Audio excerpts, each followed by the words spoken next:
Hello students, it's Miss Nelson and Miss Yearty, and we're going to do a quick respiratory assessment.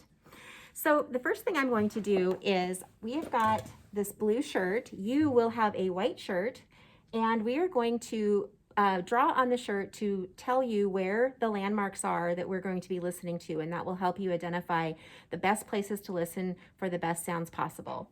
So let me start by finding Miss Yearty's sternum and her clavicle.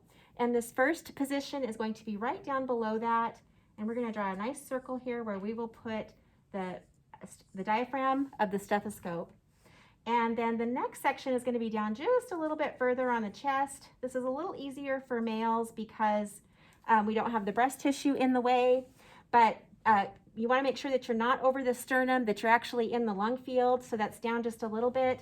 And then the third landmark on the anterior part is going to be right below her armpit here in the line of the seam of her shirt, okay? So that's going to be right down there. And then she's going to turn to the back, and I'll show you where the landmarks will be on the back. So here we're going to find her scapula, and we're going to start here kind of at the top, and we're going to draw a mark here, and then we're going to come in just a little bit so that we're kind of along the ridge of the clavicle, but we're not over the clavicle and we're not over the spine.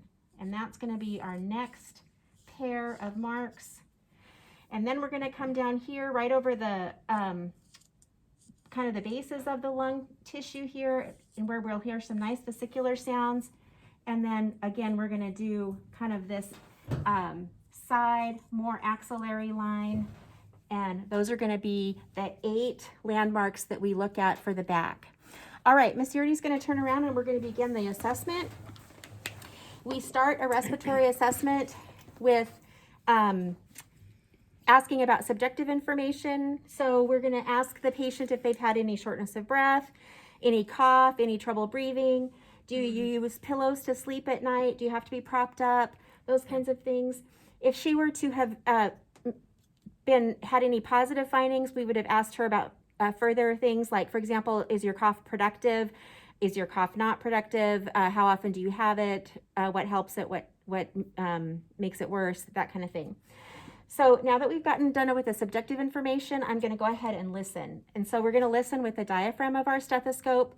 Again, we're always going to listen over skin. So we're going to pretend that this blue shirt is her skin. We would not want to listen over fabric.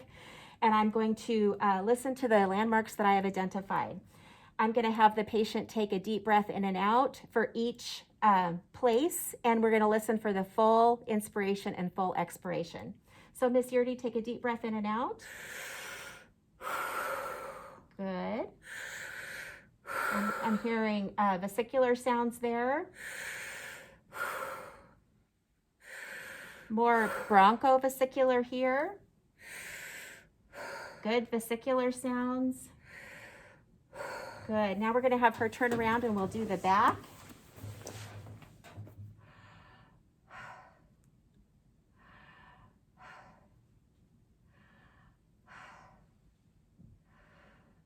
Now you may have to slow down if this makes the patient like a little dizzy.